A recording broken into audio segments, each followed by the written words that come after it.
नमस्कार हमारे श्रोता मित्रों, We are glad that you tuned in today. हम आनंदित हैं कि आज आप हमारे साथ हैं। I want to begin by telling you that I have a continuous prayer. मैं आपको ये बताते हुए शुरू करना चाहता हूँ कि मैं लगातार एक प्रार्थना कर रहा हूँ, And it is the prayer from which the title of this series comes from. और ये वो प्रार्थना है जिसमें से इस श्रृंखला का शीर्षक लिया गया है।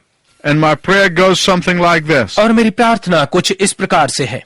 Lord, bless me so that I may be a blessing to others. प्रभु मुझे आशीषित कर ताकि मैं दूसरों के लिए आशीष बन सकूं। I pray this prayer for members of my family. मैं अपने परिवार के सदस्यों के लिए ये प्रार्थना करता हूँ। I pray this prayer for my dear friends and loved ones. मैं अपने मित्रों और प्रियों के लिए ये प्रार्थना करता हूँ। It took me a long time to understand what that means. इसका अर्थ समझने में मुझे बहुत लंबा समय लगा। This prayer has been used throughout the scripture. ये प्रार्थना संपूर्ण वचन में प्रयोग की गई है। Some of you are blessed of God, आप में से कई परमेश्वर से आशीष पाए हुए हैं and you have learned what it is to be a blessing to others. और आपने ये सीख लिया है कि दूसरों के लिए आशीष होना क्या है। You have learned what it is to bless the kingdom of God. आपने ये सीख लिया है कि परमेश्वर के राज्य को आशीषित करना क्या है। You have learned what it is to bless the work of God. आपने सीख लिया है कि परमेश्वर के कार्य को आशीषित करना क्या है। You have understood what it is to be blessed in order to be a blessing. आपने ये समझ लिया है कि दूसरों के लिए आशीष होने के लिए आशीषित किए होना क्या है। And yet there are many others who have yet to learn this incredible teaching of the scripture. और तो भी अभी बहुत और लोग हैं जिन्हें वचन की इस अविश्वसनीय शिक्षा को सीखना बाकी है। Some people are blessed of God and have yet to discover how to be a blessing. कई लोग परमेश्वर से आशीष पाए हुए हैं, लेकिन अभी उन्हें ये सीखना बाकी है कि वो दूसरों के लिए आशीष कैसे बने। This biblical principle goes all the way back to the call of Abraham. Bible का ये सिद्धांत सीधा अब्राहम की बुलाहट तक जाता है। The Bible says, बाइबल कहती है, God blessed Abraham and made him a blessing. परमेश्वर ने अब्राहम को आशीषित किया और उसे एक आशीष बना दिया। Why did God bless Abraham? परमेश्वर ने अब्राहम को आशीषित क्यों किया? So that he might be a blessing to others. ताकि वो दूसरों के लिए आशीष बन सके। God blessed other people through his children. उसकी संतान के द्वारा परमेश्वर ने दूसरे लोगों को आशीषित किया। The problem comes when you receive the blessings of God and you hoard it. समस्या तब आती है जब आप परमेश्वर की आशीषों को प्राप्त करते हैं और फिर अपने पास जमा करने लगते हैं। The problem comes when you do not pass it on and become a blessing to others. समस्या तब आती है जब आप इसे आगे नहीं पहुंचाते कि ये दूसरों के लिए आशीष बने। At that point, God says, इस स्थिति में परमेश्वर कहता है, okay, now it's time for me to go to somebody else and start blessing them. ठीक है, अब समय है कि मैं किसी दूसरे के पास जाकर उन्हें आशीषित करना शुरू करूं। Why? क्यों? Because God wants to bless his people. क्योंकि परमेश्वर अपने लोगों को आशीषित करना चाहता है। And the only way he's going to bless them is through believers. और वो उन्हें आशीषित करे, इसका एकमात्र रास्ता है विश्वासियों के द्वारा। There are two bodies of water in the land of Palestine. फिलिस्तीन में पानी के दो प्रकार के क्षेत्र हैं। There is the Sea of Galilee and the Dead Sea. एक गलील का सागर है और दूसरा है मृत सागर। The Sea of Galilee is beautiful. गलील का सागर अति सुंदर है।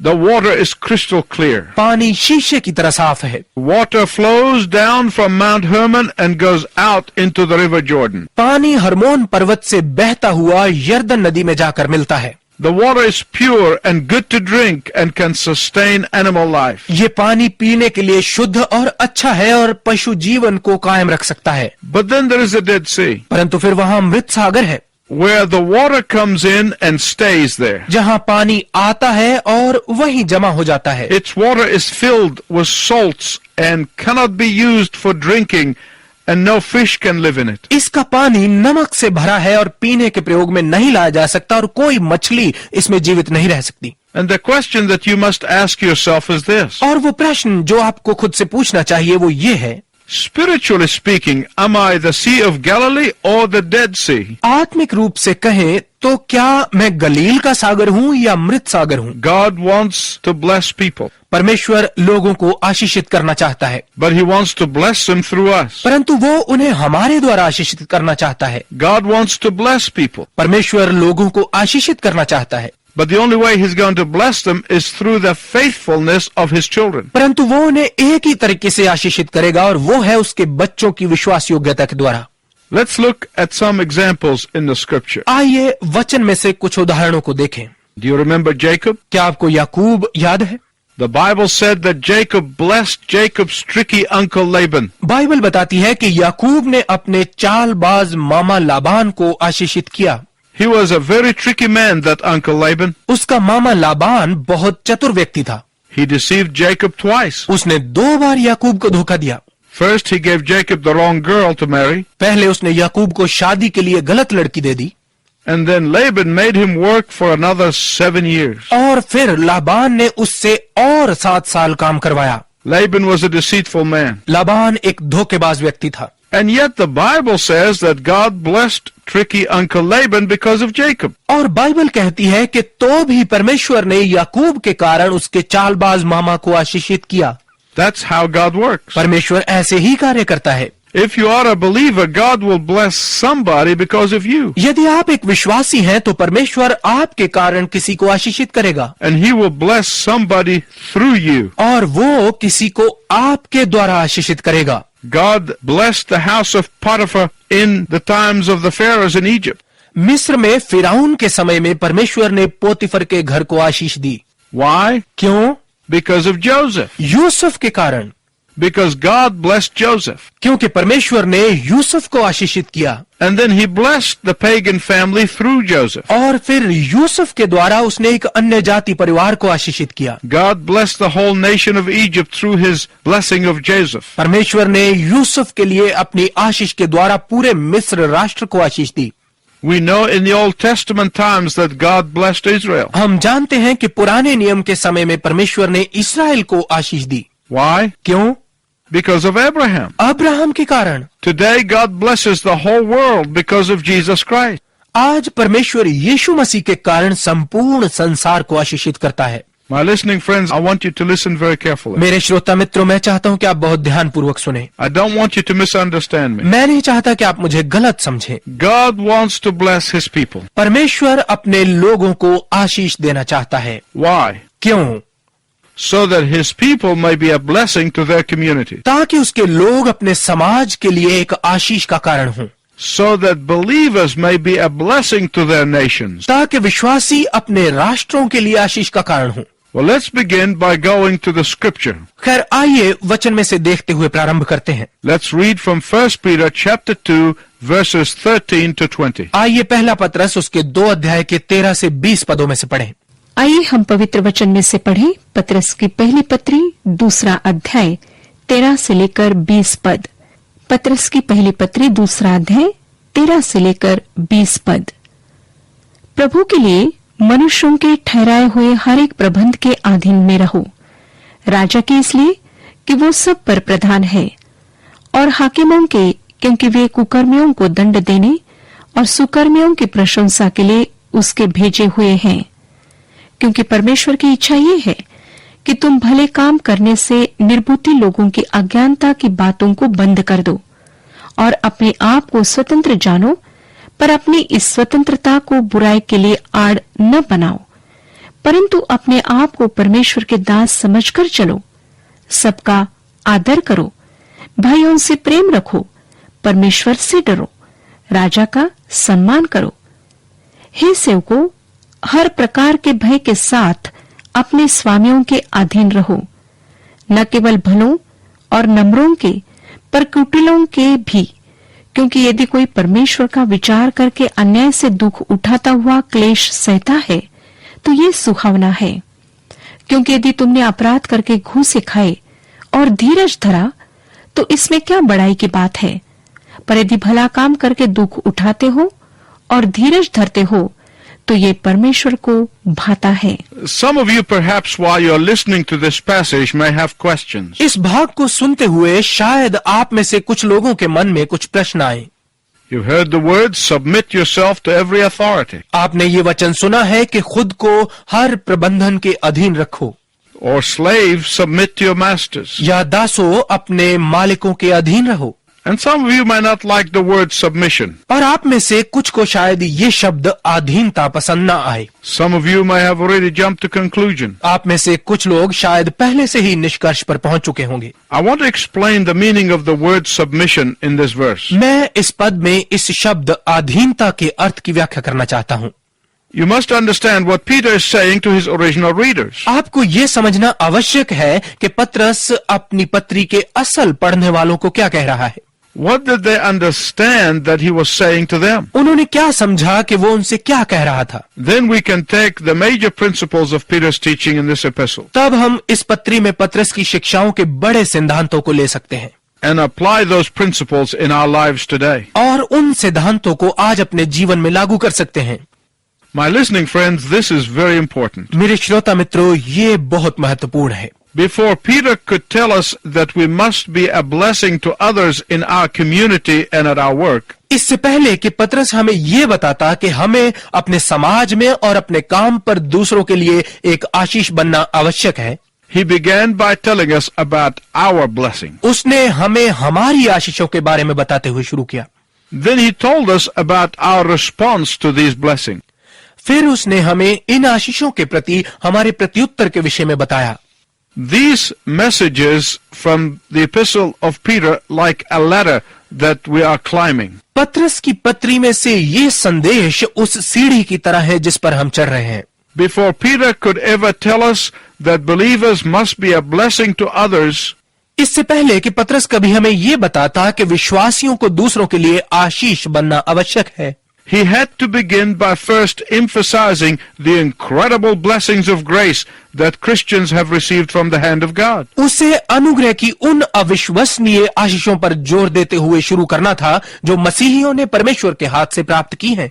And in the first 12 verses of 1 Peter, he gave us those blessings. और पतरस की पहली पत्री के पहले 12 पदों में वो हमें ये आशीषें दिखाता है। And only after Peter tells us all of this can he come to this point and tells us, और केवल ये सब हमें बताने के बाद ही पतरस इस स्थान पर पहुंचकर हमें बताता है that we have responsibilities toward the unbelieving world. कि गैर विश्वासी संसार के प्रति हमारी कुछ जिम्मेवारियां हैं। Our responsibilities toward the government and local authorities. स्थानीय प्रबंधन और सरकार के प्रति हमारी जिम्मेवारियां हैं And our responsibilities to our bosses and our employers. और हमारे अफसरों और हमारे मालिकों के प्रति जिम्मेवारियां।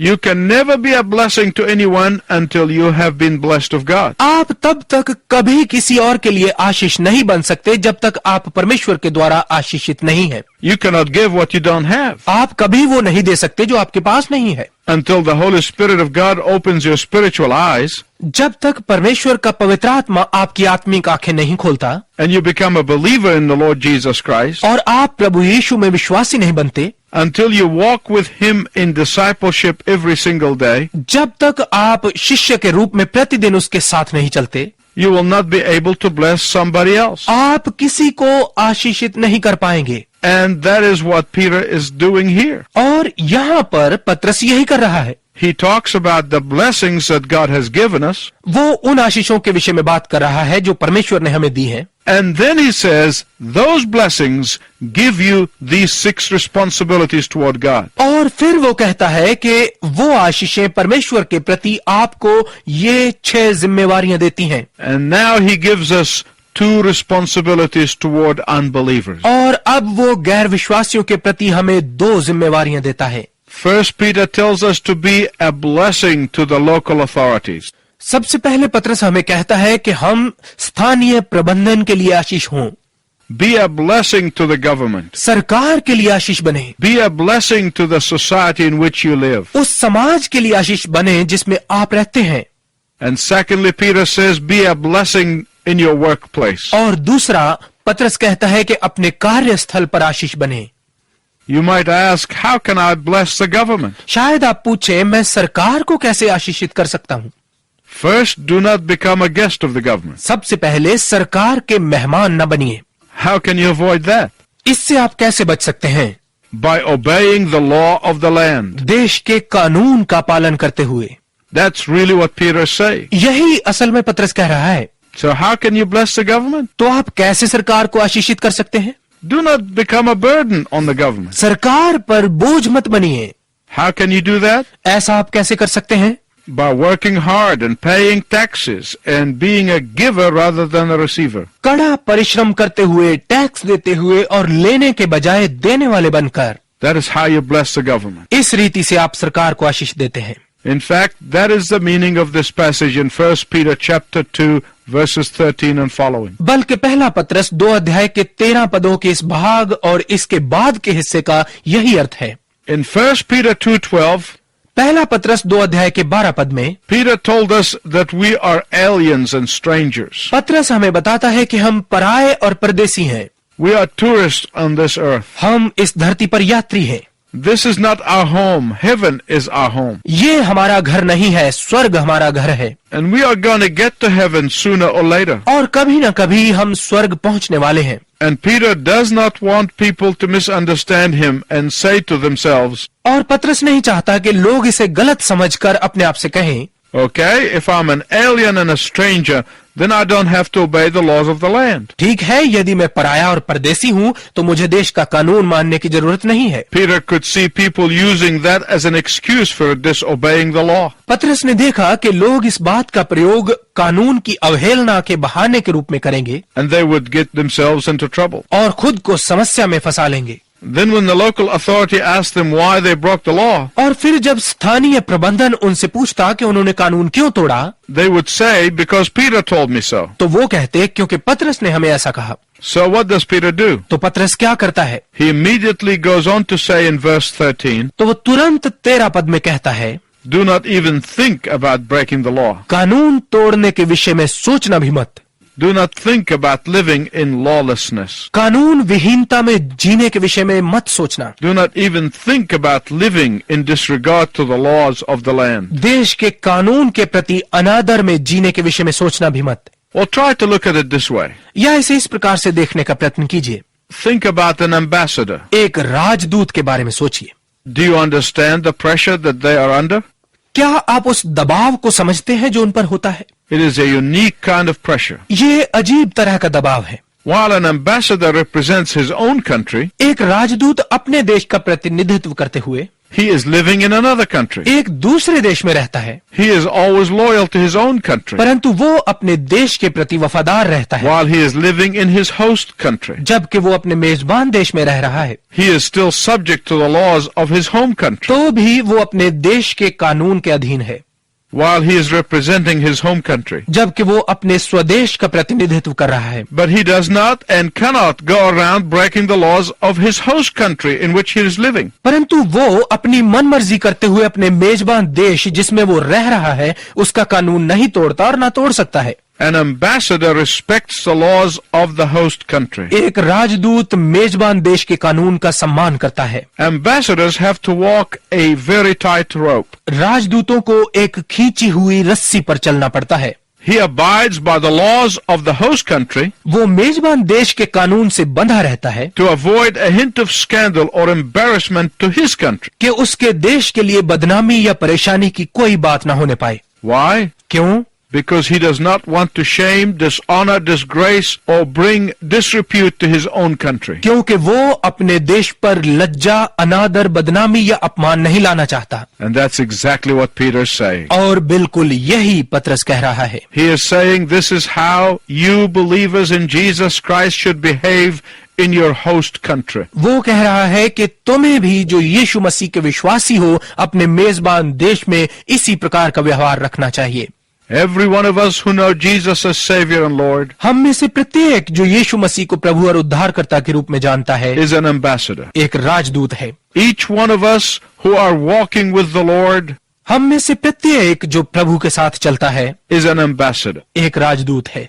And I want you to join us next time when I'll tell you more about being a blessing in your country and in your workplace. और मैं चाहता हूं कि आप अगली बार भी सम्मिलित हों जब मैं आपको आपके कार्यस्थल में और देश में एक आशीष बनने के विषय में और अधिक बताऊं।